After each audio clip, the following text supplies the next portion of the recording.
கண்ணிரவல் பார்த்திருக்க தெஞ்சில் வந்து தீப்பெழுதும் வண்ண பூஞ்சோலை வந்திருக்கும் அனைவருக்கும் என் வணக்கம்.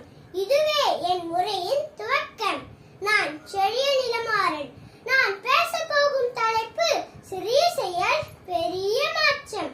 அன்பே சிவம். இந்த ஒரே சொல் என் உள்ளத்தையே புரட்டி போட்டது.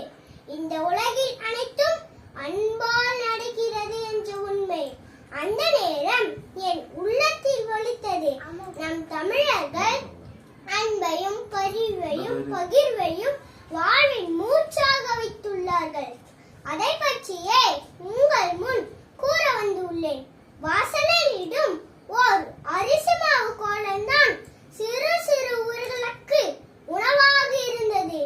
எறும்புகள் வர அவை பசியோடு அழைக்காமல் ஒரு தமிழின் வாசல் இன்னும் உணவாக இருந்தது. இரவு நேரம் பேருந்து நிறுத்தத்தில் காத்திருக்கும் பாசத்தை எண்ணுங்கள். பொன்னத்தாயி, கடைசி பஸ்ல யாரும் வரல, இப்ப சோத்துக்கு தண்ணிய ஊத்து என்ற அப்பத்தாவின் அழைப்பு சாதாரண சொற்கள் அல்ல. அன்பின் அழுத்த உரை சிறிய செயல் போல தோன்றினாலும் இவைதான் தமிழின் மரபு, பண்பு, பெருமை. முகமறியாதோருக்கு சிறுநலமின்றி செய்யும் உதவி, அதுவே மனிதாபிமானம். இந்திய காலத்தில் அந்த முகங்களே நம்ம பார்க்க மறந்துவிட்டோம்.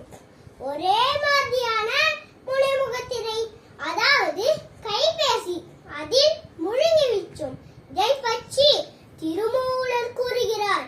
யாவர்க்குமா மிரவர்க்கு ஒரு பச்சிலை, யாவர்க்குமா பசுவிற்கு ஒரு வாயுரை, யாவர்க்குமா முன்னும் போது ஒரு கைப்பிடி, யாவர்க்குமா பிறர்க்கு ஒரு இன்னுரைதானே. இந்த பாடலில் அனைத்து ஜீவராசிக்கும் தனக்கும் கிடைக்கும் உணவில் ஓர் கைப்பிடி அளவு பிறருக்கு கொடுக்க வேண்டும் என்று கூறுகிறார். இதை கேட்கும் போது சிறிய செயலாக தோன்றும். ஆனால் இதுதான் தமிழரின் விருந்தோம்பல்.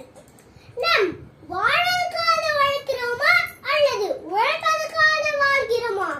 பதில் தெரியாமல் ஓடிக்கொண்டிருக்கும் நம்மிடம் இப்போது திண்ணைகள் இல்லை, திண்டாட்டம் தான் இருக்கிறது.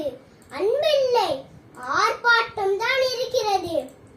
ஆனால் இவற்றை எல்லாம் சரி செய்ய மாற்றத்தை எங்கிருந்து ஆரம்பிக்கலாம் தெரியுமா? ஒரு அன்பான பார்வை, ஒரு பகிர்ந்த சிரிப்பு, ஒரு நலம் விசாரிப்பு, ஒரு நன்றி. இவற்றையே பெரிய மாற்றங்களை விதைக்கும் விதைகள். முடிவில் அன்பே சிவம். இந்த வணக்கம். ஓகே.